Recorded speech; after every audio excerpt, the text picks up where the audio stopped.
జోగులాంబ గద్వాల జిల్లా థరూర్ మండలంలో ఎన్జిఓ సంస్థ ఎస్ఈఎం సెంటర్ ఆధ్వర్యంలో ఏర్పాటు చేసిన సూపర్ మార్కెట్ను ఎమ్మెల్యే బండ్ల కృష్ణమోహన్ రెడ్డి ఘనంగా ప్రారంభించారు.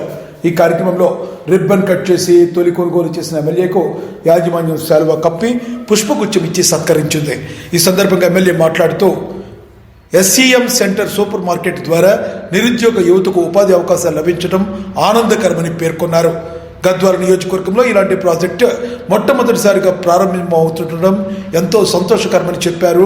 త్వరలో గ్రామాల వారీగా క్లస్టర్ విధానంలో మరిన్ని సూపర్ మార్కెట్లు మంజూరు చేసి ప్రజలకు అందుబాటులో తెస్తానని ఆయన వెల్లడించారు. సభ్యత్వం పొందిన వినియోగదారులకు ప్రత్యేక డిస్కౌంట్ సదుపాయం ఉంటుందని ఆయన తెలియజేశారు. గ్రామీణ యువత చదువుతో పాటుగా వ్యాపార రంగంలో కూడా రాణించి అభివృద్ధికి తోడ్పడాలని పిలుపునిచ్చారు. ఈ కార్యక్రమంలో మాజీ జడ్పీ చైర్మన్ బండారి భాస్కర్, గడ్డం కృష్ణారెడ్డి, కురువ హనుమంతు, జంబు రామన్ గౌడ్ తదితరులు పాల్గొన్నారు.